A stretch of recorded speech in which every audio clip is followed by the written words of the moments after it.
Uma boa tarde a todos. Como estão no meio dessa chuva toda que sacode o Rio de Janeiro? Bom, no vídeo de hoje falaremos sobre um filme em homenagem a um ator desse filme que acabou de partir. Val Kilmer acabou de nos deixou no legado de vários filmes. O filme intitulado Fogo contra Fogo, com os dois pesos pesados do cinema, Al Pacino e Robert De Niro. O filme retrata a perseguição da polícia contra profissionais assaltantes de banco. Assaltantes estes muito profissionais. Não dão ponto cego em nada, e que a única desvantagem deles é a desvantagem que todo serviço, firma, empresa tem, que é o ser humano, não é? Digo porque o ser humano, porque por mais que você planeje, por mais que você seja um gênio, o elemento humano sempre vai fazer diferença, porque uma pessoa não é igual a outra. Você às vezes coloca um cara inteligente com um cara burro, vai afetar o trabalho, não vai?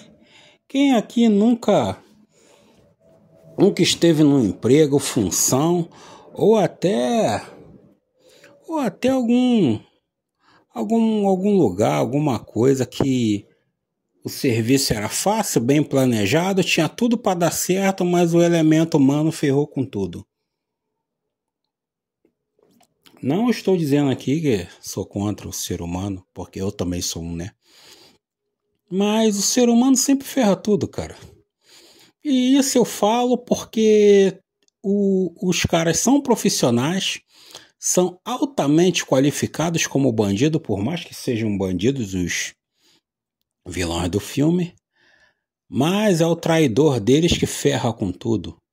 E não me peça aqui nem para pronunciar, eu acho que nem em pronúncia americana esse traidor é mencionado, o Ringo, alguma coisa assim.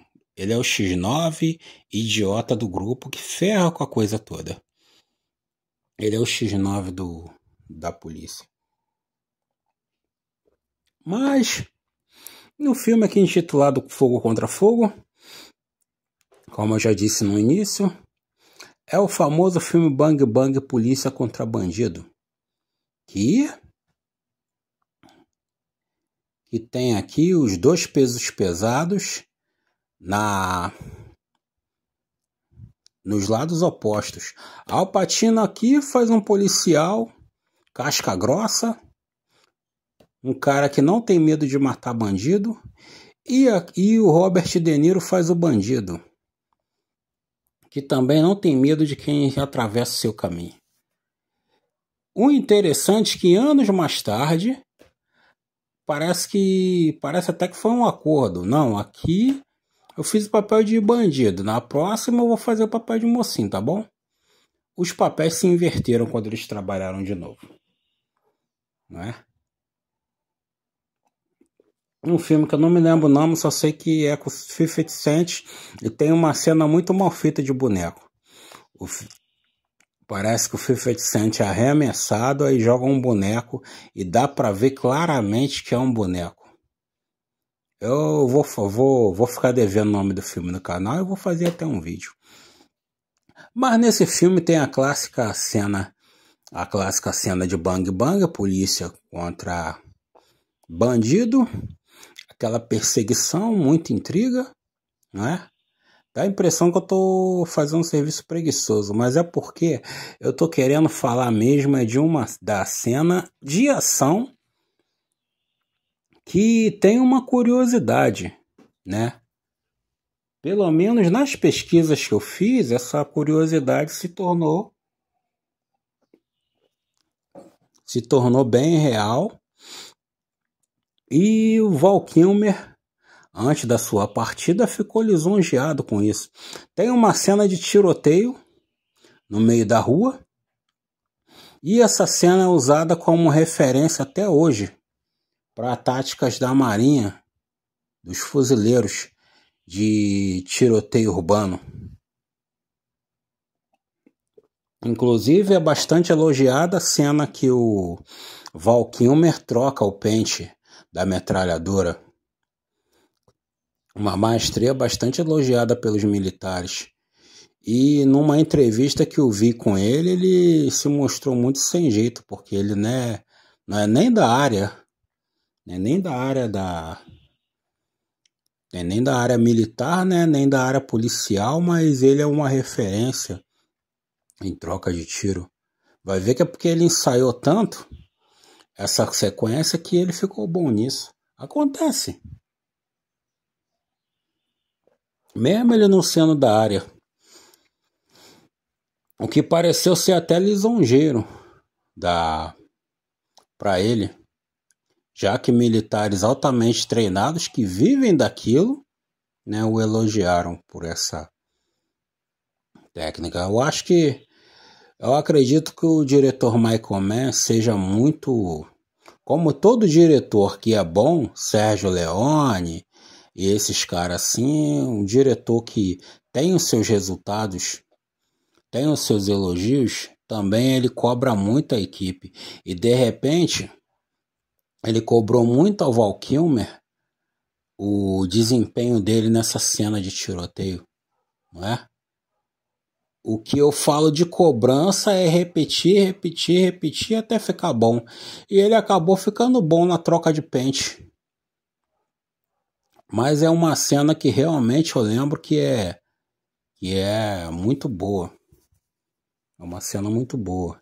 E que eu vou dar um spoiler aqui, que eles reconhecem um ex-colega de cadeia, né, que está num emprego horrível. E que o colega não hesita em largar tudo para poder seguir com eles como motorista de fuga. Só que, infelizmente, no primeiro trabalho, depois de muito tempo na vida honesta, exploratória, não falando aqui mal de quem, né, trabalha de forma honesta, porque eu trabalho, mas eu sinto pelo final do personagem, né, que ele tomou um pipoco, o famoso marimbondo sem asa, e foi de arrasta para cima. Da primeira vez que ele vacilou em muito tempo. Fazer o quê? Aí se eu botar o filme todinho para assistir, eu só não gostei dessa cena, pô. Mostrou o cara com a esposa dele, que eles estavam lutando, né, para ter uma vida melhor depois que eles saíram da cadeia. Aí, pô, o cara morre. E é interessante que o cara não foi nem um personagem direto do filme, não foi um personagem principal, e talvez ele foi um pouquinho melhor do que um, assim, do que um figurante. O cara só foi um pouquinho melhor que o figurante, porque ele apareceu ali naquela cena curta só para tomar um pipoco. Reconheceram ele aí, só para fazer um serviço rápido, não tal. O cara larga tudo para seguir o serviço, só que vai de arrasta. E temos aqui também, eu vou citar aqui, ele não tem uma participação muito extensa, nem muito significativa, mas temos aqui Tom Sizemore, que é um dos que que ele já morreu. Ele foi um dos meus atores favoritos, tem muitos trabalhos bons, e eu achava uma injustiça ele não ter concorrido ao Oscar. Eu acho ele um ator de muito calibre. A maioria, 90% dos papéis dele, eu ele me fez notar ali que ele era um ótimo ator. Mas é aquilo, né? Eu não sabia da vida dele. Depois que eu fui saber que ele gosta muito de uma cafungada, ele gosta muito de ficar resfriado, ele gosta muito de... Gostava, né? Gostava. E isso atrapalha a vida de qualquer um. Você gostar muito de um vício, de uma maldita, de uma neve, né? Ele gostava muito de pegar as malas dele e viajar. As malas que eu falo ao nariz, e a viagem você já sabe qual é. Pois é. Mas não em decorrência disso, ele gostava tanto que eu achei que ele morreu disso, mas ele morreu de uma doença lá, né? Foi uma grande perda, que eu acreditava que ele era um ótimo ator, que poderia a qualquer momento ganhar um Oscar, né? Ele é um ator muito significativo. Ali no filme ele não se faz tanto aparecer. O filme tem grande elenco que não se faz tanto perceber assim. Foram quase assim coadjuvantes também. Tem, como eu já disse, o Al Pacino, o Robert De Niro, o Val Kilmer. Tem o Tom Sizemore, que eu já mencionei agora. Tem o papai da Angelina Jolie, o Jon Voight, que faz só uns trechinhos ali e acabou. Tem a Natalie Portman, né, bem criancinha. E o resto ali eu não sei, mas é um grande elenco. Talvez foi o precursor dos Mercenários, que juntou vários atores bons no filme só. Apesar que eles mesmo realmente ficaram meio obscurecidos, que, como eu já disse antes, são dois pesos pesados do cinema. O Al Pacino e o Robert De Niro. Entendeu? Diante desses pesos pesados. E tem também um cara que eu nunca entendi muito bem a proposta dele no cinema, porque ele foi mais conhecido por um papel, mas ele faz outro. Como é que eu vou explicar essa história? O papel mais conhecido dele foi como o vilão do Silêncio dos Inocentes, que ele fez um travesti assassino serial, que causou uma grande revolta no público na época dos travestis. Mas sendo que o papel normal que ele faz é sempre daquele modelão de policial durão, ou aquele exemplo de pai de família, não tem? Aquele cara sisudo, comportado, com terno e gravata. Eu não entendi, porque geralmente os atores ficam famosos por aquele tipo de papel. Mas aí ele é um exemplo raro que deu uma guinada. Ele é famoso por fazer esse assassino. Você não diz que é a mesma pessoa, né? Você não diz que é a mesma pessoa. Mas você vê que ele faz outro tipo ali. Você vê que ele faz outro tipo ali de cara. O ator que eu mencionei é o Ted Levine. Ele é mais conhecido realmente como esse vilão do Silêncio dos Inocentes, que é um travesti assassino serial, mas acaba que ele sempre faz esse papel de cara, aqueles cara estilo pai de família, né?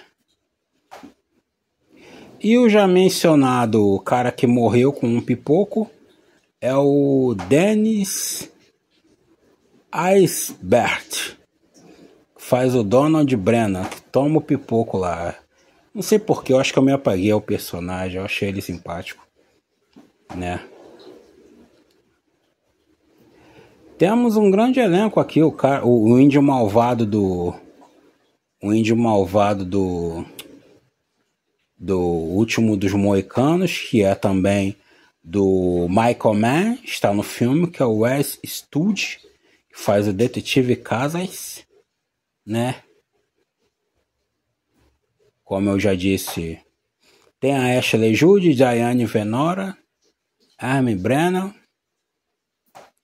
E o nome de remédio que eu já mencionei, o Ringo. Que eu não sei o ator que faz. Mas enfim, o filme é muito bom.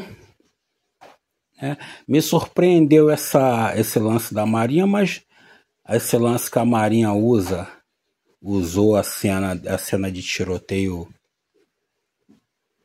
Usou a cena de tiroteio para poder ensinar os recrutas.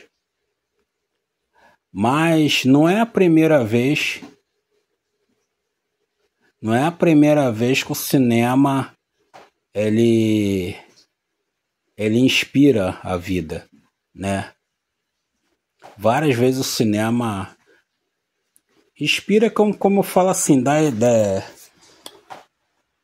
o cinema, a ficção, a arte, não é? A arte supera, ajuda nas coisas da vida. Bom, então é isso aí. Mas vejam o filme é muito bom. Eu esqueci de mencionar, mas a bala come. O roteiro é bom. Temos nosso saudoso agora Val Kilmer e um grandíssimo elenco. E um dos bandidos também é o ladrão de Todo Mundo Odeia o Chris, né? Que também já faleceu. É isso aí, curtam, compartilhem, ajudem o canal a crescer e assistam esse filme. É uma boa pedida para hoje que tá a chuvinha gostosa. Um abraço.